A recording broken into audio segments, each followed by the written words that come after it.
નમસ્કાર મિત્રો, સ્વાગત છે તમારું લર્નોલોજી ચેનલમાં। કેમ છો બધા, મજામાં ને? લાસ્ટ વિડીયોમાં આપણે ખાદ્ય પદાર્થો અને તેમાં રહેલા પોષક દ્રવ્યો વિશે માહિતી મેળવી। હવે આ પોષક દ્રવ્યોના કાર્ય વિશે આપણે આ વિડીયોમાં માહિતી મેળવીશું। ચાલો જાણીએ કે વિવિધ પોષક દ્રવ્યો આપણા શરીર માટે શું કાર્ય કરે છે। કાર્બોદિત મુખ્યત્વે આપણા શરીરને શક્તિ પ્રદાન કરે છે। ચરબીથી પણ શક્તિ પ્રાપ્ત થાય છે। વાસ્તવિકતા એ છે કે સમાન જથ્થાના કાર્બોદિતોની સરખામણીમાં ચરબીમાંથી વધુ ઉર્જા પ્રાપ્ત થાય છે। ચરબી અને કાર્બોદિત યુક્ત ખોરાકને ઉર્જા આપવાવાળા ખોરાક પણ કહે છે અને પ્રોટીનની આવશ્યકતા શરીરની વૃદ્ધિ તથા સમારકામ માટે હોય છે। પ્રોટીનયુક્ત ખોરાકને શક્તિવર્ધક ખોરાક પણ કહે છે। વિટામિન શરીરને રોગોથી રક્ષણ આપે છે। વિટામિન આપણી આંખ, હાડકાઓ, દાંત અને પેઢાને સ્વસ્થ રાખવામાં મદદ કરે છે। વિટામિન ઘણા પ્રકારના હોય છે જેને અલગ અલગ નામથી ઓળખવામાં આવે છે। તેમાંથી કેટલાક vitamin A, vitamin C, vitamin D, vitamin E અને વિટામિન કે નામથી ઓળખવામાં આવે છે। આ ઉપરાંત વિટામિનનો એક સમૂહ છે જેને વિટામિન બી કોમ્પ્લેક્સ કહે છે। આપણા શરીરને બધા પ્રકારના વિટામિનોની અલ્પ માત્રામાં આવશ્યકતા રહેલી હોય છે। વિટામિન એ આંખો તથા ત્વચાને તંદુરસ્ત રાખે છે। વિટામિન સી ઘણા બધા રોગોની સામે લડત આપવામાં મદદ કરે છે। વિટામિન ડી આપણા હાડકાં તથા દાંત માટે કેલ્શિયમનો ઉપયોગ કરવામાં આપણા શરીરની મદદ કરે છે। અહીં કાર્બોદિતના કેટલાક સ્ત્રોત આપેલા છે, જેમાં શક્કરિયું, બટાટા, શેરડી, ઘઉં, તરબૂચ, કેરી, મકાઈ વગેરેનો સમાવેશ થાય છે। અહીં આપેલા ચિત્રમાં કેટલાક ચરબીના સ્ત્રોત આપેલા છે, જેમાં વનસ્પતિ સ્ત્રોત તરીકે મગફળી, બદામ, તલ, નાળિયેરનું તેલ, સોયાબીનનું તેલ વગેરેનો સમાવેશ થાય છે અને પ્રાણી સ્ત્રોત તરીકે ઈંડા, માછલી, માંસ, ઘી, દૂધ, મલાઈ, માખણ વગેરેનો સમાવેશ થાય છે। અહીં કેટલાક પ્રોટીનના સ્ત્રોત આપેલા છે, જેમાં વનસ્પતિજન્ય સ્ત્રોત તરીકે ચણા, મગ, તુવેર દાળ, વાલ, સોયાબીન વગેરેનો સમાવેશ થાય છે, જ્યારે પ્રાણીજન્ય સ્ત્રોતમાં પનીર, માછલી, માંસ, ઈંડા, દૂધ વગેરેનો સમાવેશ થાય છે।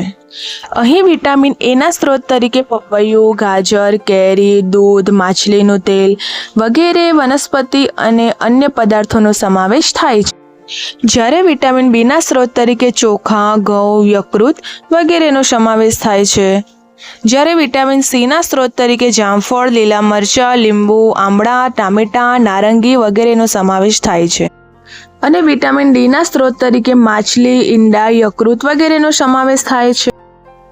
આપણા શરીરને ખનિજ ક્ષારોની અલ્પ માત્રામાં આવશ્યકતા હોય છે। શરીરના યોગ્ય વિકાસ તથા સારા સ્વાસ્થ્ય માટે પ્રત્યેક ખનિજ ક્ષાર આવશ્યક છે। મુખ્યત્વે પદાર્થોમાં એકથી વધુ પોષક દ્રવ્યો હોય છે, છતાં પણ કોઈ કાચી સામગ્રીમાં એક નિશ્ચિત પોષક દ્રવ્યની માત્રા બીજા પોષક દ્રવ્યોની માત્રાથી વધારે હોય છે। ઉદાહરણ તરીકે ચોખામાં કાર્બોદિતની માત્રા બીજા પોષક દ્રવ્ય કરતાં અત્યંત વધારે હોય છે। આથી એવું કહી શકાય કે ચોખા કાર્બોદિત સમૃદ્ધ ખોરાક છે। આ પોષક દ્રવ્યો ઉપરાંત આપણા શરીરને પાચક રેસા તથા પાણીની પણ આવશ્યકતા હોય છે। પાચક રેસા વૃક્ષાંશના નામે ઓળખાય છે। આપણા ખોરાકમાં વૃક્ષાંશની પૂર્તતા વનસ્પતિ ઉત્પાદનોમાંથી થાય છે। વૃક્ષાંશના મુખ્ય સ્ત્રોત અનાજ, દાળ, બટાટા, તાજા ફળો અને શાકભાજી છે। વૃક્ષાંશ આપણા શરીરને કોઈ પણ પોષક દ્રવ્ય પ્રદાન કરતા નથી, છતાં પણ તે આપણા ભોજનનો આવશ્યક ઘટક છે અને તેના જથ્થાને વધારી દેવો જોઈએ। રેસાઓ અપાચિત ખોરાકને આપણા શરીરમાંથી બહાર કાઢવામાં મદદ કરે છે। પાણી આહારમાં રહેલા પોષક દ્રવ્યોનું શોષણ કરવામાં આપણા શરીરની મદદ કરે છે। તે કેટલાક નકામા પદાર્થો જેવા કે મૂત્ર તથા પરસેવાને શરીરમાંથી બહાર કાઢવામાં પણ મદદ કરે છે। સામાન્ય રીતે આપણા શરીરને જેટલા પાણીની જરૂરિયાત છે તે પાણી આપણને એ દ્રવ્યોમાંથી પ્રાપ્ત થાય છે જેને આપણે પ્રવાહી સ્વરૂપે લઈએ છીએ, જેમ કે પાણી, દૂધ, ચા વગેરે। આ ઉપરાંત આપણે જે ખોરાક રાંધીએ છીએ તેમાં પણ પાણીનો ઉપયોગ કરીએ છીએ। ચાલો જોઈએ કે અન્ય સ્ત્રોત આપણા શરીરને પાણી પ્રદાન કરે છે કે નહીં। એક ટામેટું અથવા લીંબુ જેવું કોઈ ફળ લઈ તેને નાના નાના ટુકડામાં કાપી નાખો। શું આવું કરતી વખતે તમારા હાથ ભીના થાય છે? જ્યારે પણ તમારા ઘરમાં ફળ અથવા શાકભાજીને કાપવા, છોલવા તથા પીસવામાં આવે ત્યારે ધ્યાનપૂર્વક તેનું નિરીક્ષણ કરો।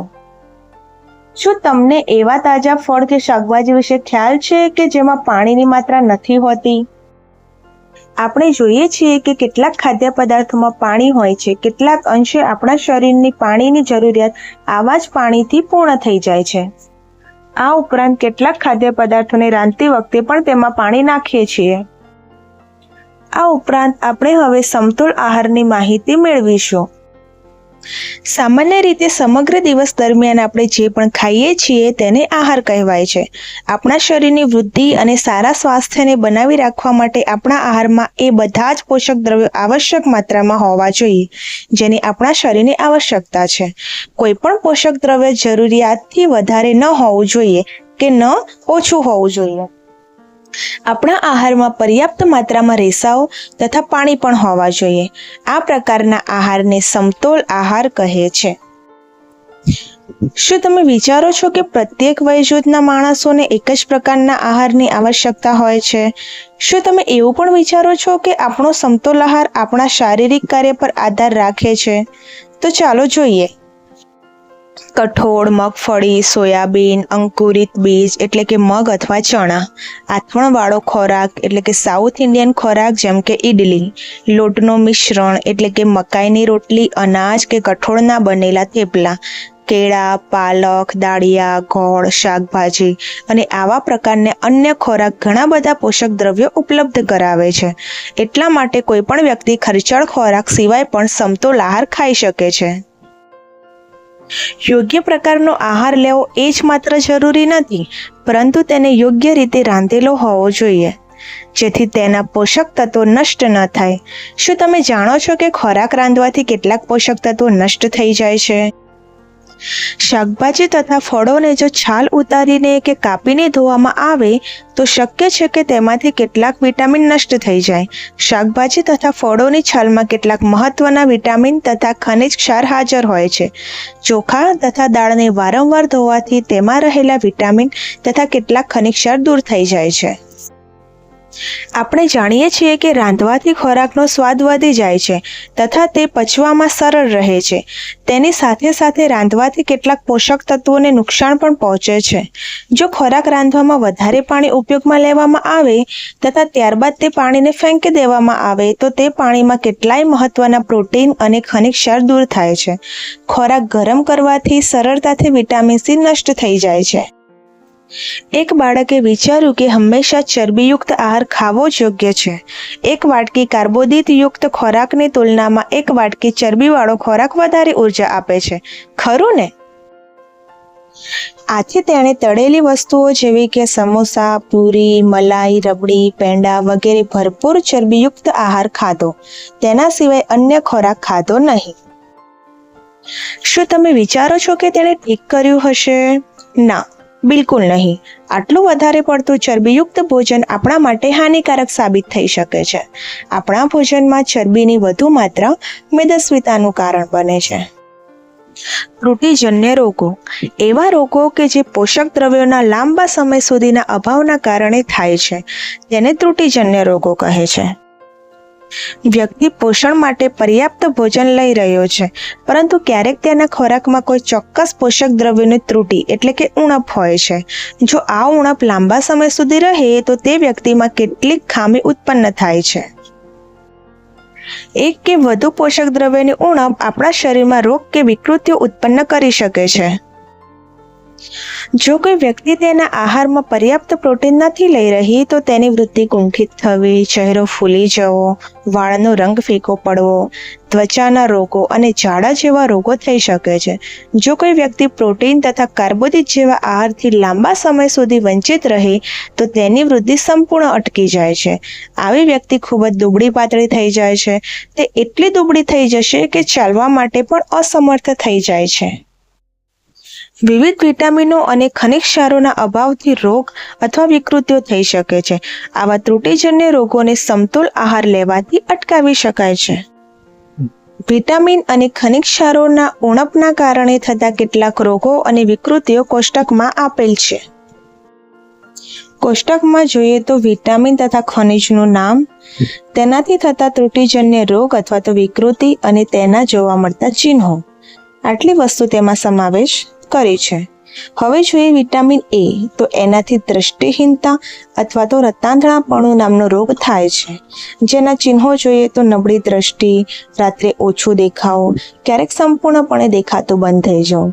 હવે વિટામિન B1ની ઉણપથી બેરી નામનો રોગ થાય છે, જેના ચિહ્નો તરીકે નબળા સ્નાયુઓ તથા કામ કરવા માટે ઓછી શક્તિ હોય છે.